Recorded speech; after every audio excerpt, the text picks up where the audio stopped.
કચ્છના મહિલા ખેડૂતો માટે સાયરા ખાતે પ્રાકૃતિક કૃષિ પરિસંવાદ યોજાયો। આત્મા પ્રોજેક્ટ કચ્છ દ્વારા જિલ્લામાં પ્રાકૃતિક કૃષિ પદ્ધતિનો વ્યાપ વધે તે માટે કામગીરી કરવામાં આવી રહી છે। રાજ્યમાં પ્રાકૃતિક ખેતી વધે તથા ખેતી ખર્ચમાં ઘટાડો થાય અને ઉત્પાદનમાં વધારો થાય તથા ખેડૂતોની આવક બમણી થાય તે માટે સરકારશ્રીની સૂચના મુજબ પ્રાકૃતિક કૃષિ અભિયાન હાથ ધરવામાં આવેલું છે। આ અભિયાનને સફળતાપૂર્વક પાર પાડવા મહિલા ખેડૂતો પણ પ્રાકૃતિક કૃષિ વિશે જાણકારી મેળવે તે અત્યંત જરૂરી છે। જેથી પ્રોજેક્ટ ડાયરેક્ટર શ્રી આત્મા કચ્છ ભુજની કચેરી દ્વારા મહિલા ખેડૂતોને પ્રાકૃતિક કૃષિ કરવા માટે માર્ગદર્શન અને પ્રોત્સાહન મળે તે માટે ભીખુ ઋષિ આશ્રમ સાયરા ખાતે પ્રાકૃતિક કૃષિ પરિસંવાદનું આયોજન કરવામાં આવ્યું હતું।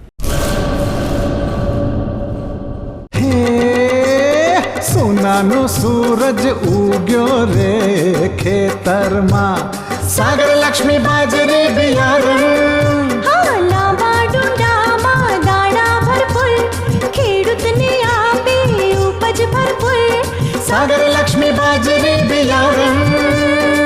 સાગર લક્ષ્મી એગ્રીસીડ્સ ઉત્પાદિત હાઇબ્રિડ બાજરી બિયારણ જ વાવો। લક્ષ્મીનો સાગર એટલે સાગર લક્ષ્મી।